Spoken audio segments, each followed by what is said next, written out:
जय हिंद दोस्तों, स्वागत है एक बार फिर से आप सभी का अपने यूट्यूब परिवार बीए सेमेस्टर वाला में। दोस्तों आज की इस क्लास में हम लोग कवर करेंगे BA 6 semester economics. Deendayal Upadhyay Gorakhpur विश्वविद्यालय में बीए 6 सेमेस्टर इकोनॉमिक्स का एग्जाम होगा 30 अप्रैल 2025 को। पेपर कोड है ECO 310, ठीक है।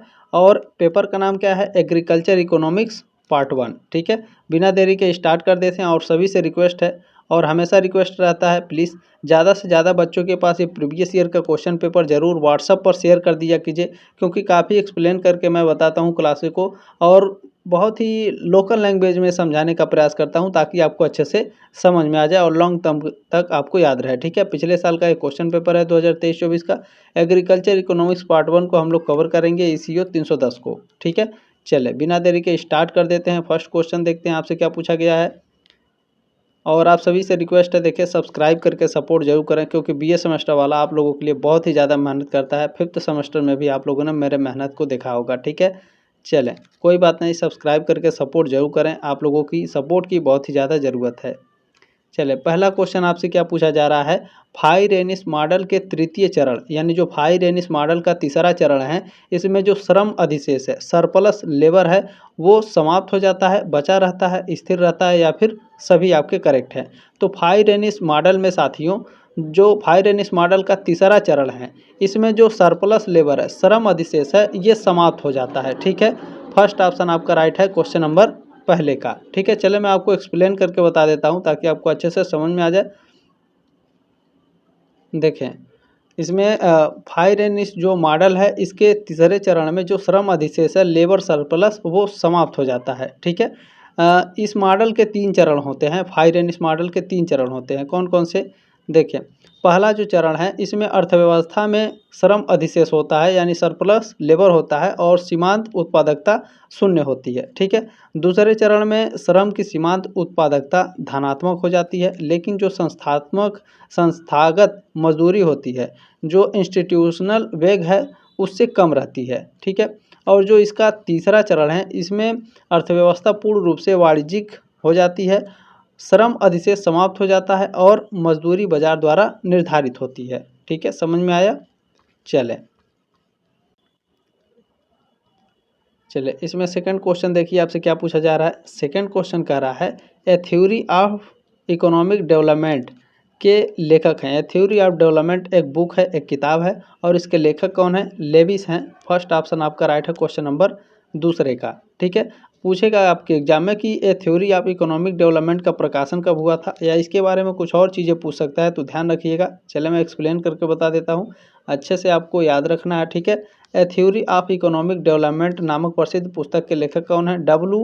आर्थर लेविस, ठीक है। यह पुस्तक 1955 में प्रकाशित हुई थी और इसमें लेविस ने द्वैतात्मक अर्थव्यवस्था यानी डबल इकोनॉमिक मॉडल का सिद्धांत प्रस्तुत किया, जिसमें पारंपरिक और आधुनिक क्षेत्रों के बीच श्रम के स्थानांतरण की प्रक्रिया को समझाया गया है, ठीक है। यह पुस्तक कब प्रकाशित हुई थी? 1955 में। अच्छा, यह पुस्तक किस पर आधारित है? डबल इकोनॉमिक मॉडल पर, ठीक है। चले इसमें कुछ और मैं आपको बता देता हूँ। देखें फाइरेनिस ने लेविस के मॉडल को आगे विकसित किया, लेकिन मूल पुस्तक के लेखक लेविस हैं, ठीक है। ध्यान रखिएगा, ये अभी आगे आपको समझ में आएगा, इससे संबंधित क्वेश्चन आपके एग्जाम में पूछे गए थे, ठीक है। चलें देखिए, अगर आप क्लास को ना ध्यान से पढ़ेंगे तो इतने अच्छे से आपको समझ में आएगा, एक एक चीज़ें आपको जुड़ते हुए दिखती नज़र आएंगी, ठीक है। चले तीसरा क्वेश्चन है, काब डगलस उत्पाद फलन का प्रयोग हुआ। काब डगलस उत्पाद फलन का प्रयोग हुआ तो जार्गेंसन प्रारूप में, लेविस प्रारूप में और फाइरेनिस प्रारूप में, इन सभी में हुआ है। डी ऑप्शन आपका राइट है क्वेश्चन नंबर तीसरे का। चले नेक्स्ट क्वेश्चन आपसे पूछा गया है, फिजियोक्रेसी का अर्थ है, ठीक है। प्रकृतिवाद का अर्थ होता है प्रकृति का नियम, रूल ऑफ नेचर, ठीक है। चले सी ऑप्शन आपका राइट है क्वेश्चन नंबर 4 का। नेक्स्ट क्वेश्चन देखिए आपसे क्या पूछा जा रहा है, ठीक है। चलें नेक्स्ट क्वेश्चन है क्वेश्चन नंबर 5 आपसे पूछा जा रहा है, प्रकृतिवाद की उत्पत्ति हुई है, बताइए। प्रकृतिवाद यानी फिजियोक्रेसी की जो उत्पत्ति हुई है, ये फ्रांस में हुई है दोस्तों, ठीक है। डी ऑप्शन आपका राइट है क्वेश्चन नंबर 5 का। इसमें नेक्स्ट क्वेश्चन आप लोगों से पूछा गया है, निम्नलिखित में से कौन सा कारक प्रकृतिवाद की उत्पत्ति के लिए उत्तरदायी है? तो फ्रांस की जो टैक्स व्यवस्था है, वणिकवाद की जो नीति है और किसानों का जो शोषण है, ये सभी प्रकृतिवाद की उत्पत्ति के लिए उत्तरदायी हैं। ठीक है, डी ऑप्शन आपका राइट है क्वेश्चन नंबर 6 का। चलिए नेक्स्ट क्वेश्चन आपसे क्या पूछा जा रहा है, पूछा गया है शुद्ध उत्पाद की अवधारणा, the concept of net product. ठीक है, नेट प्रोडक्ट यानी the concept of net product, शुद्ध उत्पाद की जो अवधारणा है ये किससे संबंधित है? वणिकवाद से, प्रकृतिवाद से या फिर प्रतिष्ठितवाद से? बिल्कुल करेक्ट आंसर है आप लोगों का। ठीक है, यह आपका प्रकृतिवाद से संबंधित है, शुद्ध उत्पाद की अवधारणा। अच्छा, शुद्ध को आप पढ़ करके ही आंसर आप लोग लगा सकते हैं, शुद्ध यानी प्रकृति से रिलेटेड है। ठीक है ना, बी ऑप्शन आपका राइट है क्वेश्चन नंबर 7 का। चलिए नेक्स्ट क्वेश्चन आपसे क्या पूछा गया है, देखें नेक्स्ट क्वेश्चन है, ट्रांसफार्मिंग ट्रेडिशनल एग्रीकल्चर के लेखक कौन है? ये एक किताब है। ठीक है, ट्रांसफार्मिंग ट्रेडिशनल एग्रीकल्चर, और इस बुक को किसने लिखा है? इस बुक को सुल्ज महोदय ने लिखा है। ठीक है, अच्छा इस बुक को कब लिखा गया था? 1964 में लिखा गया था। सी ऑप्शन आपका राइट है क्वेश्चन नंबर 8 का। चलिए क्वेश्चन नंबर 9 क्या पूछा गया है, उच्च कीमत देने वाले आगत का मॉडल संबंधित है। ठीक है, हाई पे ऑफ इनपुट मॉडल। ठीक है, इज रिलेटेड टू, किससे संबंधित है? ये आपका शुल्क से संबंधित है। ठीक है, हाई पे ऑफ इनपुट मॉडल ये किससे संबंधित है? शुल्क से। बी ऑप्शन आपका राइट है। ठीक है, उच्च कीमत देने वाले आगत का मॉडल। ठीक है, चले नेक्स्ट क्वेश्चन देखने का प्रयास करिए। क्वेश्चन नंबर 10 का आपसे पूछा गया है, ध्यान से देखने का प्रयास करेंगे। शुल्क के अनुसार निम्नलिखित में से कौन परंपरागत खेती की विशेषता है? तो शुल्क के अनुसार संसाधनों का पूर्ण आवंटन, कृषि की स्थैतिक कला और श्रम की सीमांत उत्पादकता शून्य नहीं है। ये सभी शुल्क के अनुसार परंपरागत खेती की विशेषताएं हैं। डी ऑप्शन आपका राइट है क्वेश्चन नंबर 10 का। चलिए नेक्स्ट क्वेश्चन आपसे क्या पूछा जा रहा है, आगतों एवं निर्गतों, इनपुट और आउटपुट के बीच फलनात्मक संबंध कहलाता है। तो इनपुट और आउटपुट के बीच जो फलनात्मक संबंध है इसको क्या कहा जाता है? उत्पादन फलन कहा जाता है, प्रोडक्शन फंक्शन। ठीक है, डी ऑप्शन आपका राइट है क्वेश्चन नंबर 11 का। चले नेक्स्ट क्वेश्चन देखिए, क्वेश्चन नंबर 12 आपसे क्या पूछा जा रहा है, कुल उत्पादन बराबर है, total production is equal to, कुल उत्पादन किसके बराबर है? कुल उत्पादन औसत उत्पादन गुणे श्रम की संख्या के बराबर होता है। बी ऑप्शन आपका राइट है क्वेश्चन नंबर 12 का। इसमें नेक्स्ट क्वेश्चन आपसे पूछा गया है, परिवर्तनशील अनुपात के नियम में यानी लॉ ऑफ वेरिएबल प्रोपोर्शन में औसत उत्पाद यानी जो एवरेज प्रोडक्ट है और जो सीमांत उत्पाद है यानी जो मार्जिनल प्रोडक्ट है ये बराबर होते हैं। कब बराबर होते हैं? जब औसत उत्पाद अधिकतम होता है तब।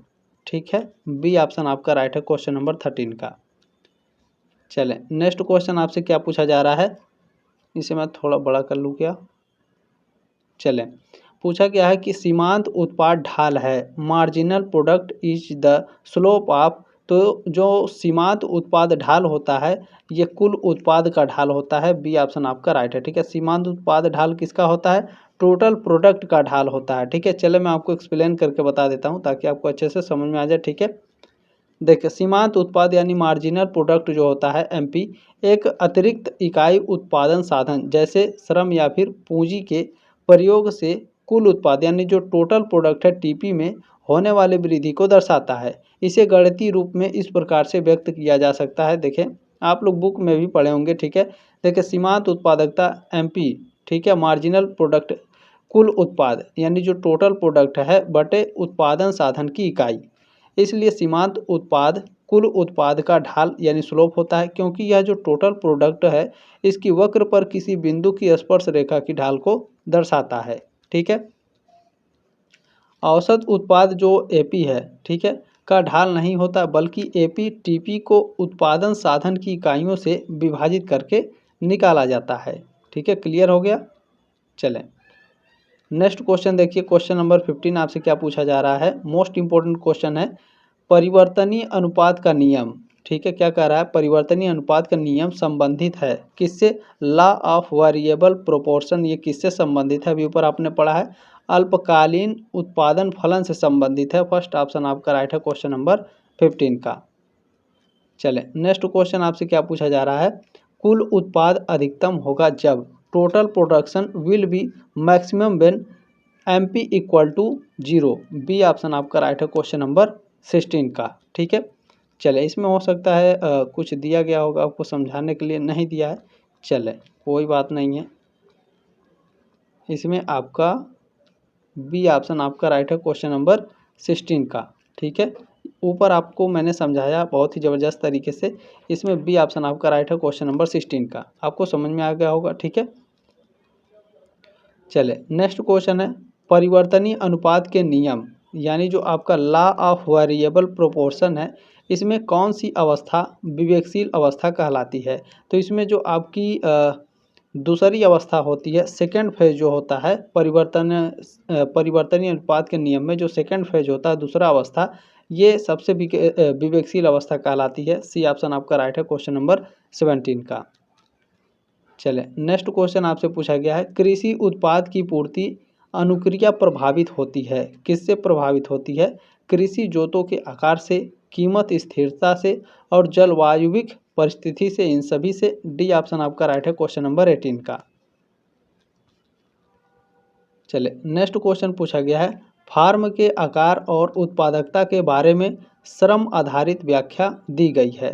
तो देखिए जो श्रम आधारित व्याख्या है ये फाई रेनिस के द्वारा दी गई है। बी ऑप्शन आपका राइट है, ये लेविस से संबंधित है, लेकिन इसका व्याख्या जो किया गया है श्रम आधारित आपका लेविस से संबंधित है, लेकिन जो श्रम आधारित व्याख्या है फार्म के आकार और उत्पादकता के बारे में जो श्रम आधारित है वो लेविस से संबंधित है, लेकिन फार्म के आकार और उत्पादकता के बारे में जो श्रम आधारित व्याख्या दी गई है, व्याख्या ये फाई रेनिस के द्वारा दी गई है। बी ऑप्शन आपका राइट है क्वेश्चन नंबर 19 का। चलिए आपको एक्सप्लेन करके मैं बता देता हूँ अच्छे से। देखिए फाई और रेनिस ये दोनों अलग अलग हैं, दो व्यक्तियों के नाम हैं फाई और रेनिस। इन्होंने श्रम आधारित व्याख्या लेबर बेस्ड एक्सप्लेनेशन प्रस्तुत की, जिसमें उन्होंने बताया कि छोटे फार्म अक्सर बड़े फार्मों की तुलना में अधिक उत्पादक क्यों होते हैं। उनका तर्क है कि छोटे फार्मों, ठीक है, जो छोटे फार्मों हैं इनके श्रम का अधिक गहन उपयोग होता है, जबकि बड़े फार्मों में श्रम की तुलना में पूंजी और मशीनों पर, ठीक है, मशीनों पर अधिक निर्भरता होती है, जिससे जो उत्पादकता है, जो प्रोडक्शन है वो कम होती है, हो सकती है। ठीक है, अच्छा इसमें जो लेविस है इन्होंने क्या दिया था, जो आपके ऑप्शन में दिया गया है, जो लेविस महोदय हैं इन्होंने द्वैतात्मक अर्थव्यवस्था यानी डॉल इकोनॉमिक मॉडल का सिद्धांत दिया, जो फार्म आकार और उत्पादकता से सीधे संबंधित नहीं है। ठीक है, अभिजीत सेन ये भारतीय कृषि अर्थशास्त्री हैं, लेकिन श्रम आधारित व्याख्या से ये जुड़े नहीं हैं। और जो आपके अमर्त्य सेन हैं इन्होंने अधिकार आधारित दृष्टिकोण और विकास अर्थव्यवस्था में योगदान दिया, लेकिन फार्म और आकार उत्पादकता की जो व्याख्या है इससे ये संबंधित नहीं है। ठीक है, समझ में आ गया। चलें क्वेश्चन नंबर 90 आपको अच्छे से समझ में आ गया होगा। चलें क्वेश्चन नंबर 20 देखिए आपसे क्या पूछा जा रहा है, WTO का मुख्यालय कहाँ है। WTO का मुख्यालय कहाँ है बताइए आप सभी लोग। WTO का मुख्यालय कहाँ है, बिल्कुल जिनेवा स्विट्जरलैंड में WTO का मुख्यालय है। ठीक है, बी ऑप्शन आपका राइट है। WTO विश्व व्यापार संगठन। ठीक है, अच्छा विश्व व्यापार संगठन की स्थापना कब हुई थी, 1995 में WTO की स्थापना हुई थी। आपसे पूछा जाता है WTO कैसा संगठन है। WTO एक अंतर सरकारी संगठन है और इसमें 164 सदस्य देश हैं। ठीक है, चलें नेक्स्ट क्वेश्चन आपसे क्या पूछा जा रहा है, पूछा गया है कि भारत में सीमांत किसानों के लिए भूमि का आकार होता है। तो ये पहले भी मैंने क्वेश्चन कराया था, 1 हेक्टेयर से कम भूमि जिनके पास होती है जिन किसानों को, उनको सीमांत किसान कहा जाता है। ठीक है, डी ऑप्शन आपका राइट है क्वेश्चन नंबर 21 का। चलें नेक्स्ट क्वेश्चन आपसे क्या पूछा गया है, पूछा गया है कि निम्नलिखित में से कौन खाद्य सुरक्षा के आयाम हैं। खाद्य सुरक्षा के, फूड सिक्योरिटी के कौन से आयाम हैं। तो देखें इसमें जो आपका खाद्य उपलब्धता है, ठीक है, फूड अवेलेबिलिटी है, खाद्य जो पहुंच है, जो खाद्यान्न का प्रयोग है, ये सभी क्या है, खाद्य सुरक्षा के आयाम हैं। डी ऑप्शन आपका राइट है क्वेश्चन नंबर 22 का। चले नेक्स्ट क्वेश्चन आपसे पूछा गया है, कृषि कीमत आयोग का पुनः नामकरण कृषि लागत और मूल्य आयोग के रूप में किया गया। समझ में आया? पहले क्या नाम है, कृषि कीमत आयोग, ठीक है। अच्छा, कृषि कीमत आयोग का नाम बदल दिया गया, क्या रख दिया गया, कृषि लागत और मूल्य आयोग, इतना नाम इसका याद रखिएगा। कृषि कीमत आयोग, इसका नाम बदलकर क्या रखा गया, इसका नाम बदल कर रखा गया कृषि लागत और मूल्य आयोग, ठीक है। अच्छा, जब नाम बदला गया था तो किस सन में बदला गया था, ये क्वेश्चन में पूछ रहा है। वर्ष 1985 में इसका नाम बदला गया था कृषि कीमत आयोग, एग्रीकल्चर प्राइस कमीशन, और इसका जो नामकरण है, ठीक है, renamed as commission for agriculture cost and prices in the year 1985 में, 1985 में इसका नाम बदल दिया गया था, ठीक है। बी ऑप्शन आपका राइट है क्वेश्चन नंबर 23 का। चलिए देखते हैं इसमें कुछ जोड़ा गया है कि नहीं जोड़ा गया है। जोड़ा गया है, ठीक है, कृषि लागत मूल्य आयोग, यही है ना? नहीं, ये आगे आएगा, ठीक है, सेकंड वाले क्वेश्चन में कहा है, सेकंड क्वेश्चन में कहा है। चलिए मैं आगे भी दिखा दूंगा, ठीक है। देखिए भारत में, अच्छा इसका बी ऑप्शन राइट है, ठीक है, 1985 बी ऑप्शन आपका राइट है क्वेश्चन नंबर 23 का। नेक्स्ट क्वेश्चन 24 नंबर क्या पूछा है, भारत में कीमत नीति प्रतिवेदन प्रस्तुत की जाती है, यानी जो प्राइस पॉलिसी रिपोर्ट है, ये किसके द्वारा प्रस्तुत की जाती है, भारत में किसके द्वारा सबमिट की जाती है, तो यह CACP के द्वारा कीमत नीति प्रतिवेदन भारत में प्रस्तुत की जाती है। सी ऑप्शन आपका राइट है क्वेश्चन नंबर 24 का, ठीक है। अब CAPC क्या है, इसके बारे में थोड़ा सा आप जान लीजिए, ठीक है, जो आपके एग्जाम में प्रश्न यहाँ से बनते हैं। देखें, कृषि लागत एवं मूल्य आयोग CAPC भारत सरकार के कृषि एवं किसान कल्याण मंत्रालय का एक संबंध कार्यालय है। यह न्यूनतम समर्थन मूल्य, यानी जो MSP होता है, MSP की सिफारिशें करने के लिए जिम्मेदार है, जिससे किसानों को उनकी फसल की न्यूनतम कीमत सुनिश्चित होती है, ठीक है। इसकी स्थापना पूछेगा तो ध्यान रखिएगा 1965 में CAPC की स्थापना हुई थी, ठीक है। CAPC की स्थापना 1965 में कृषि मूल्य आयोग के रूप में हुई थी और 1985 में इसका नाम बदलकर कृषि लागत एवं मूल्य आयोग कर दिया गया, जैसे ऊपर वाले क्वेश्चन में आपको मैंने पढ़ाया, ठीक है। अच्छा, इसका काम क्या है, CAPC का काम क्या है, CAPC का मुख्य कार्य विभिन्न फसलों के लिए MSP की सिफारिश करना, जो कि सरकार के लिए एक आधार के रूप में कार्य करता है, ठीक है। इसका अधिकार क्षेत्र क्या है, तो CAPC विभिन्न फसलों जैसे कि खरीफ फसल, रबी, गन्ना, जूट और खोपरा के लिए MSP की सिफारिश करता है, ठीक है। अच्छा, लक्ष्य क्या है, CAPC का उद्देश्य किसानों को नई तकनीक अपनाने और उत्पादकता बढ़ाने के लिए प्रोत्साहित करता है या फिर करना है। अच्छा, यहाँ खोपरा को लेकर के एक डाउट है और उस डाउट को मैं क्लियर कर दूंगा अभी, ठीक है। चलें, एक क्वेश्चन में आपके आया हुआ था इसी पेपर में, ठीक है, पूछा गया था खोपरा को लेकर के। चलें, यहाँ आपसे क्या पूछा गया है, क्वेश्चन नंबर, यहाँ आपका क्लियर हो गया ना, क्वेश्चन नंबर 24 का आपका कौन सा ऑप्शन राइट है, क्वेश्चन नंबर आपका सी राइट है, ठीक है।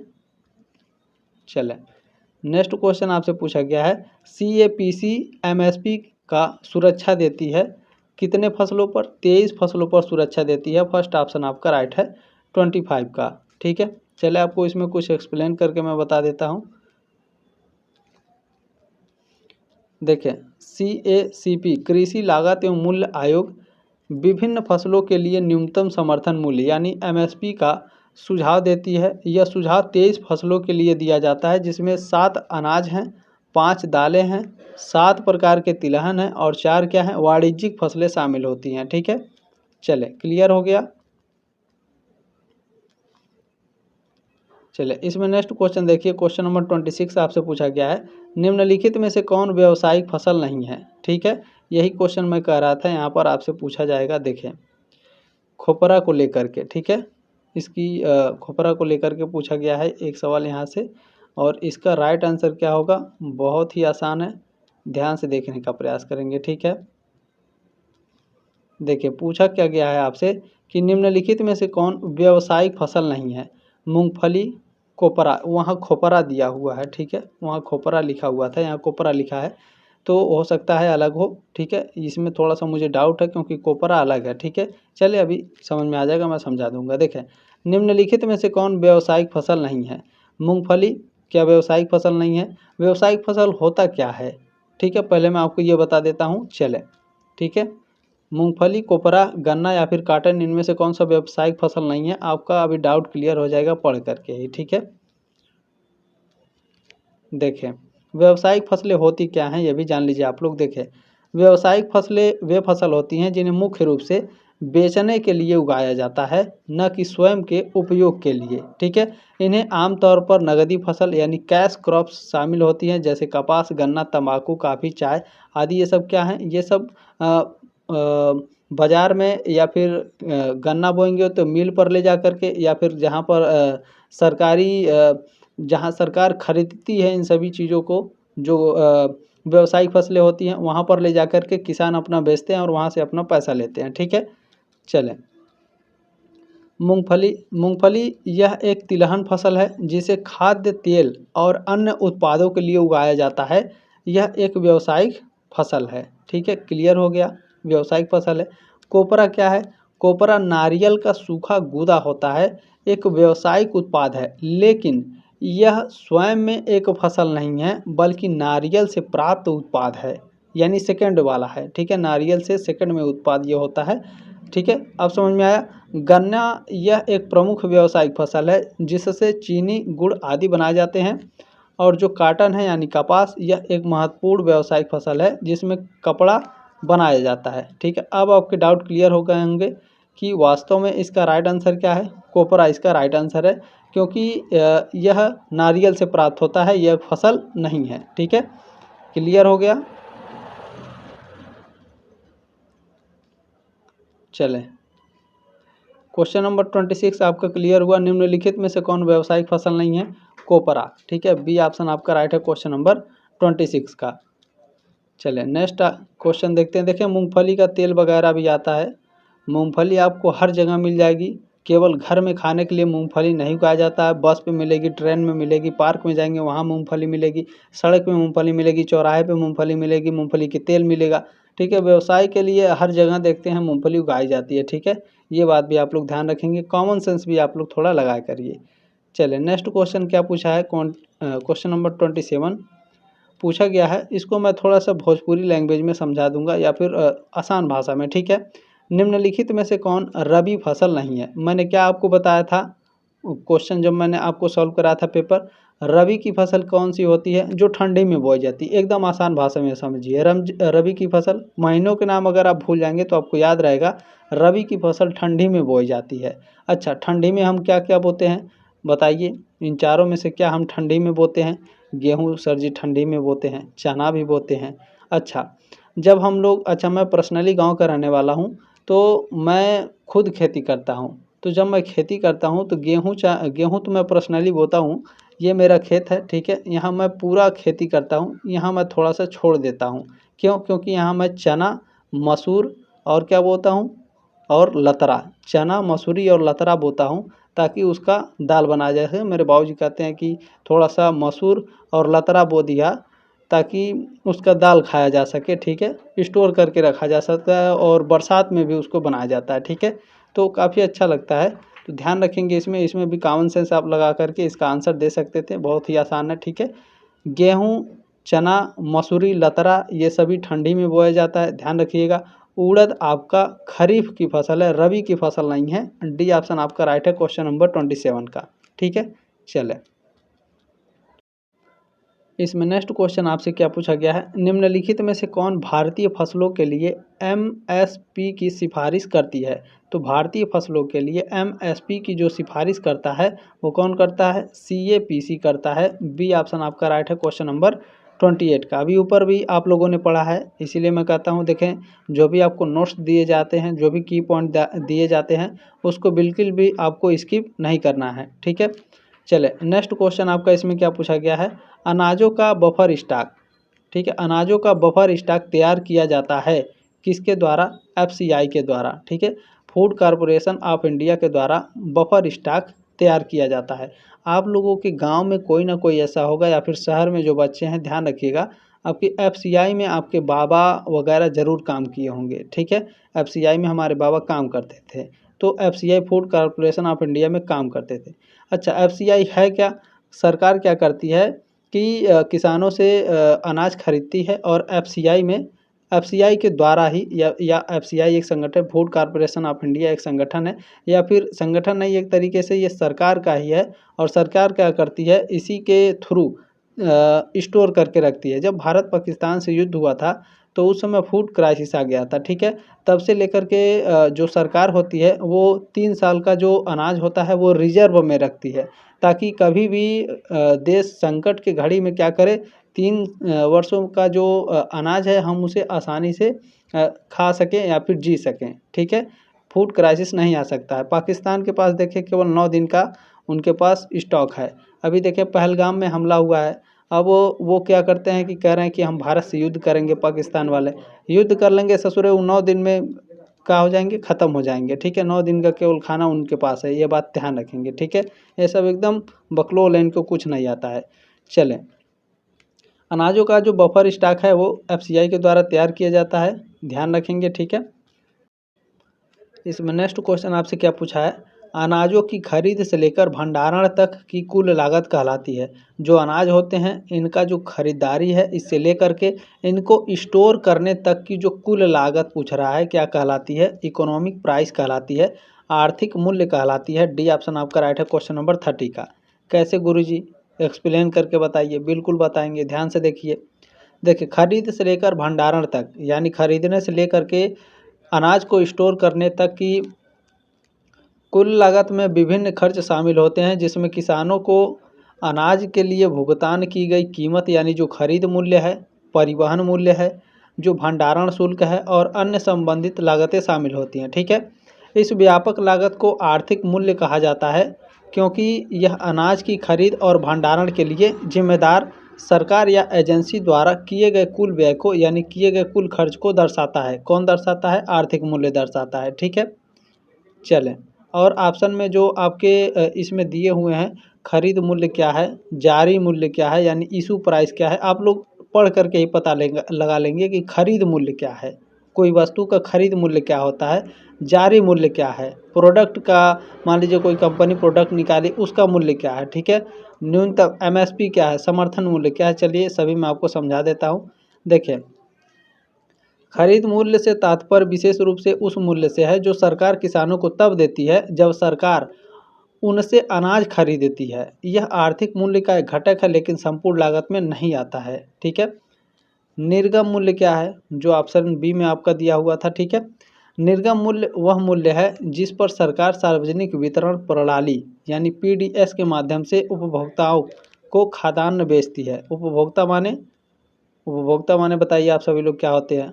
जो यूज करते हैं किसी प्रोडक्ट को या फिर खरीदते हैं, ठीक है।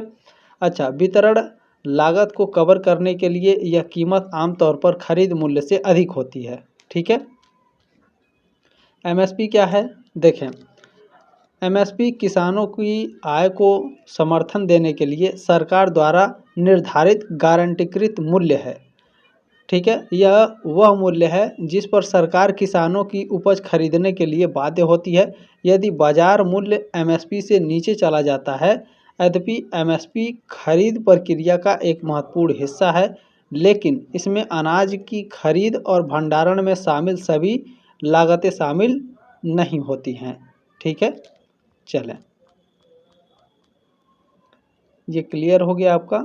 नेक्स्ट क्वेश्चन देखते हैं। क्वेश्चन नंबर 31 आपसे क्या पूछा गया है, तो इसमें आपका कौन सा ऑप्शन सही है? डी ऑप्शन आपका राइट है। इसमें क्वेश्चन नंबर 30 का डी ऑप्शन राइट है, इकोनॉमिक प्राइस, आर्थिक मूल्य, ठीक है। चले, नेक्स्ट क्वेश्चन आपसे पूछा गया है, खाद्यान्न सब्सिडी बराबर है food subsidy is equal to, किसके बराबर होता है? आर्थिक मूल्य और जारी मूल्य के, ठीक है। सी ऑप्शन आपका राइट है क्वेश्चन नंबर 31 का। इसमें नेक्स्ट क्वेश्चन आपसे पूछा गया है, निम्नलिखित में से कौन कृषि मूल्य नीति का सकारात्मक पक्ष नहीं है? कृषि मूल्य नीति का, ठीक है, एग्रीकल्चर प्राइस पॉलिसी का कौन सा सकारात्मक पक्ष नहीं है। तो देखें नीचे से देखते हैं, किसानों की सुरक्षा करना, ये कृषि मूल्य नीति का सकारात्मक पक्ष है।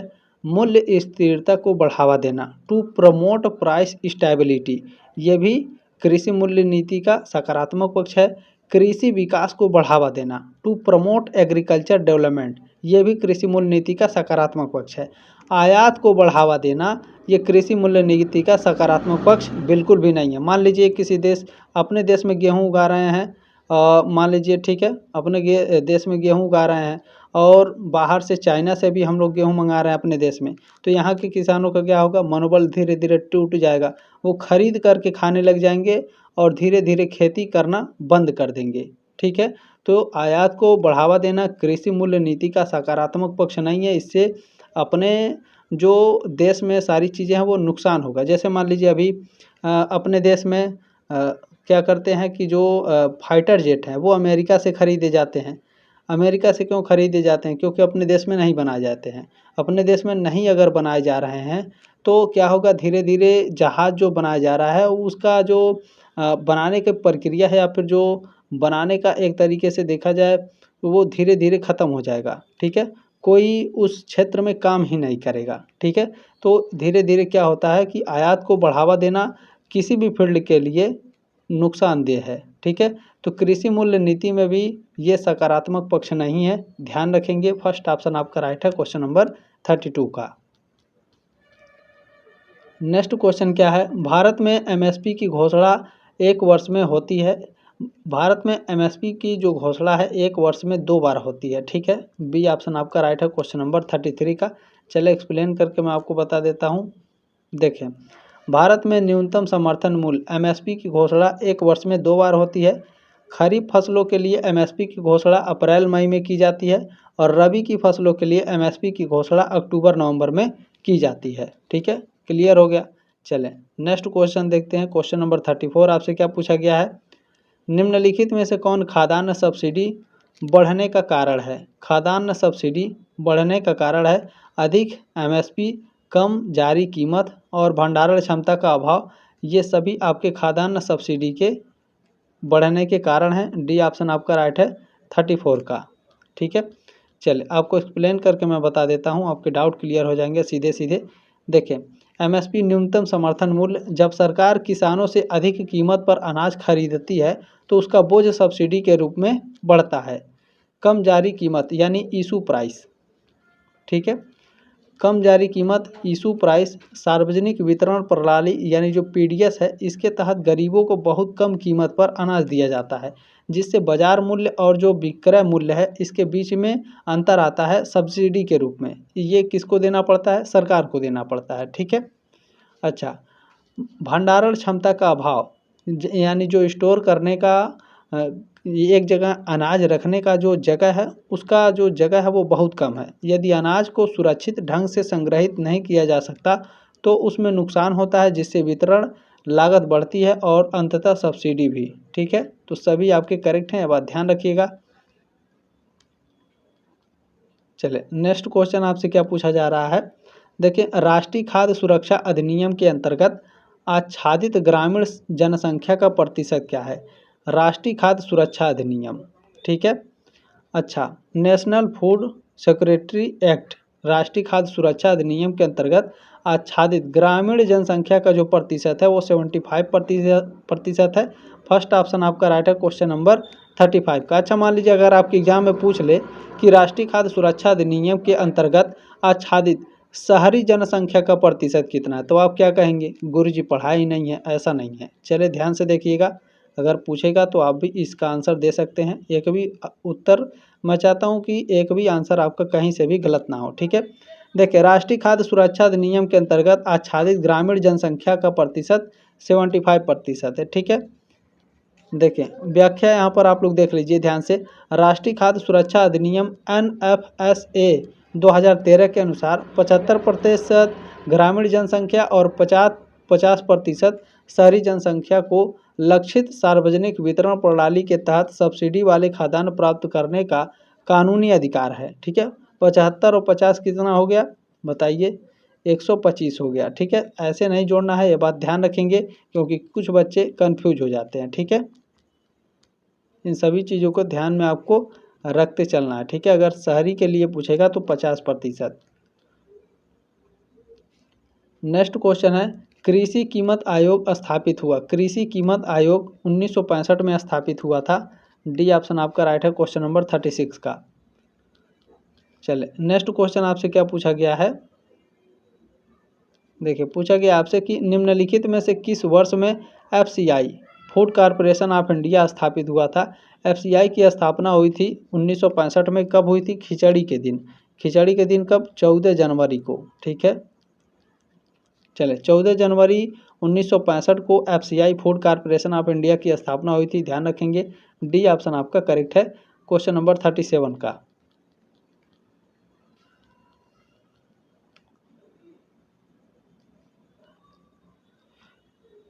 नेक्स्ट क्वेश्चन आपका क्या पूछा गया है, निम्नलिखित में से कौन गरीबी के लिए उत्तरदायी नहीं है। देखें, जो इनकम इक्वालिटीज है, यानी जो आय समानताएं हैं, ये गरीबी के लिए उत्तरदायी हैं, ठीक है। भूमि का जो समान वितरण है, ये गरीबी के लिए उत्तरदायी नहीं है। बी ऑप्शन आपका राइट है क्वेश्चन नंबर 38 का। नेक्स्ट क्वेश्चन है, गिनी गुणांक का उपयोग निम्नलिखित को मापने के लिए प्रयोग किया जाता है। 5th सेमेस्टर में भी आप लोग पढ़े होंगे, भूल गए होंगे तो कोई बात नहीं है, मैंने दोनों क्वेश्चन आपको पढ़ाया था। गरीबी के लिए उत्तरदायी नहीं है, ये क्वेश्चन 5th सेमेस्टर में भी था, ठीक है। भूमि का समान वितरण, ये गरीबी के लिए उत्तरदायी नहीं है। आय असमानताएं हैं, ठीक है, आय समानताएं हैं। अच्छा, ये भी क्वेश्चन मैंने पढ़ाया था, गिनी गुणांक का उपयोग निम्नलिखित को मापने के लिए प्रयोग किया जाता है। गरीबी को मापने के लिए गिनी गुणांक का प्रयोग किया जाता है, लेकिन किस प्रकार की गरीबी को मापने के लिए किया जाता है? सापेक्ष गरीबी को मापने के लिए किया जाता है गिनी गुणांक का उपयोग, ठीक है। बी ऑप्शन राइट है 39 का। चले मैं आपको एक्सप्लेन करके बता देता हूँ, ठीक है। देखें, गिनी गुणांक का उपयोग आय या धन की असमानता को मापने के लिए किया जाता है।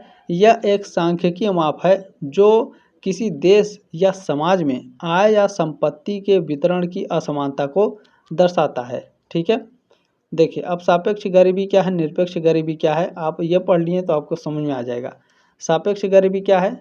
यह गरीबी का वह रूप है जो किसी देश के भीतर लोगों के बीच का आय असमानता को संदर्भित करता है। गिनी गुणांक आय वितरण में असमानता का माप है, इसलिए इसका उपयोग सापेक्ष गरीबी को मापने के लिए किया जाता है, ठीक है। क्लियर हो गया। निरपेक्ष गरीबी क्या है? यह गरीबी का वह रूप है जो किसी व्यक्ति के लिए आवश्यकताओं की कमी को संदर्भित करता है, जैसे कि भोजन, आश्रय यानी रहने के लिए, कपड़े। गिनी गुणांक आय के वितरण में असमानता पर ध्यान केंद्रित करता है, न कि किसी व्यक्ति की न्यूनतम आवश्यकताओं को पूरा करने की क्षमता पर। इसलिए यह निरपेक्ष गरीबी को मापने के लिए उपयुक्त नहीं है, ठीक है। अच्छा, उदाहरण के लिए आप समझ सकते हैं, एक ऐसा देश जहां सभी लोगों की आय लगभग समान है, उसका गिनी गुणांक कम होगा, जो दर्शाता है कि सापेक्ष गरीबी कम है। लेकिन यदि कुछ लोग बहुत अमीर हैं और कुछ लोग बहुत गरीब हैं, तो गिनी गुणांक उच्च होगा, जो दर्शाता है कि सापेक्ष गरीबी अधिक है, ठीक है। क्लियर हो गया, ये आपका क्लियर होगा 39 का, ठीक है। 39 का ऑप्शन नंबर बी आपका राइट है, रिलेटिव पॉवर्टी, ठीक है, सापेक्ष गरीबी। नेक्स्ट क्वेश्चन आपसे क्या पूछा जा रहा है, गिनी गुणांक की गणना की जाती है। लॉरेंज वक्र से गिनी गुणांक की गणना की जाती है। फर्स्ट ऑप्शन आपका राइट है क्वेश्चन नंबर 40 का। चले नेक्स्ट क्वेश्चन भी आपका बहुत ही ज़बरदस्त है, हेड काउंट अनुपात, ठीक है। हेड काउंट जो रेशियो है, इसका प्रयोग किया जाता है निरपेक्ष गरीबी में या सापेक्ष गरीबी में या बहुआयामी गरीबी में। तो हेड काउंट अनुपात, जो हेड काउंट रेशियो है, इसका उपयोग निरपेक्ष गरीबी मापने के लिए किया जाता है। फर्स्ट ऑप्शन आपका राइट है। कैसे? चले आपको एक्सप्लेन करके बता देते हैं, ठीक है। देखें, हेड काउंट अनुपात, हेड काउंट रेशियो HCR का प्रयोग निरपेक्ष गरीबी, ठीक है, एब्सोल्यूट पॉवर्टी को मापने के लिए किया जाता है। यह गरीबी रेखा से नीचे जीवन यापन करने वाले लोगों की संख्या को कुल जनसंख्या से विभाजित करके निकाला जाता है, ठीक है। देखें, निरपेक्ष गरीबी जब कोई व्यक्ति बुनियादी आवश्यकताओं जैसे भोजन, कपड़ा, आवास आदि को पूरा करने में असमर्थ होता है तो उसे निरपेक्ष गरीबी में माना जाता है। अभी आपको मैंने पढ़ाया, ठीक है। हेड अकाउंट जो अनुपात है यह सिर्फ यह बताता है कि कितने लोग गरीबी रेखा के नीचे हैं, लेकिन यह गरीबी की गहराई या तीव्रता को नहीं मापता है, ठीक है। देखें जो आपका ऑप्शन बी में दिया है सापेक्ष गरीबी, इसमें समाज में आय असमानता को देखा जाता है, जैसे निचले 20% आय वर्ग के लोग। बहुआयामी गरीबी सी ऑप्शन में दिया है, इसमें स्वास्थ्य, शिक्षा और जीवन स्तर जैसे कई पहलुओं को शामिल किया जाता है, जैसे MPI multi dimensional poverty index, ठीक है। चले क्लियर हो गया, ये क्वेश्चन भी आपका क्लियर हो गया, ठीक है। चले क्वेश्चन नंबर 42 देखिए आप लोगों से क्या पूछा जा रहा है। ग्रामीण रोजगार सृजन कार्यक्रम प्रारंभ किया गया था, कब किया गया था? 1 अप्रैल 1995 को। डी ऑप्शन आपका राइट है क्वेश्चन नंबर 42 का। चले नेक्स्ट क्वेश्चन है, मनरेगा का पूरा नाम क्या है? मनरेगा का पूरा नाम है नरेगा। बी ऑप्शन आपका राइट है। और पूछेगा कि मनरेगा या फिर नरेगा में कितने दिनों के लिए इसमें आपको नौकरी करने के लिए मिलता है? 100 दिनों के लिए, ठीक है। चलें नेक्स्ट क्वेश्चन है, GATT WTO के किस राउंड में स्थापित हुआ? 8वें राउंड में स्थापित हुआ था। सी ऑप्शन आपका राइट है 44 का। चले एक्सप्लेन करके बता देते हैं, ठीक है। आपके डाउट क्लियर हो जाएंगे और कई सारे क्वेश्चन यहाँ से बनेंगे। देखिए GATT WTO के उरुग्वे दौरे यानी 8वें दौरे में स्थापित हुआ था, ठीक है। यहाँ से कई सारे क्वेश्चन बनते हैं। गैट का फुल फॉर्म पूछेगा तो याद रखिएगा, ठीक है। General agreement on tariffs and trade की स्थापना 1947 में हुई थी और यह द्वितीय विश्व युद्ध के बाद अंतर्राष्ट्रीय व्यापार के लिए एक प्रमुख समझौता था। 1986 में उरुग्वे दौरे यानी 8वां दौरा शुरू हुआ और इस दौरे में सेवाओं और बौद्धिक संपदा अधिकारों सहित व्यापार के नए क्षेत्रों को शामिल करने और कृषि, वस्त्रों जैसे क्षेत्रों में व्यापार को सुधारने का प्रयास किया गया था, ठीक है। उरुग्वे दौरे के परिणाम स्वरूप 1995 में गैट की जगह WTO वर्ल्ड ट्रेड ऑर्गेनाइजेशन ने ले ली गई, ठीक है। यानी गैट के जगह WTO की स्थापना हुई थी, ठीक है। ये बात ध्यान रखिएगा आप लोग।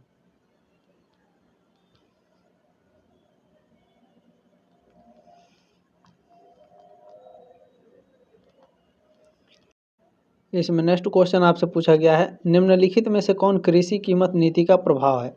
कृषि कीमत नीति का प्रभाव क्या है? उत्पादन वृद्धि के लिए प्रोत्साहन, फसल प्रारूप में परिवर्तन होगा और उपभोक्ताओं को लाभ होगा। ये सभी कृषि कीमत नीति के प्रभाव हैं। डी ऑप्शन आपका राइट है 45 का।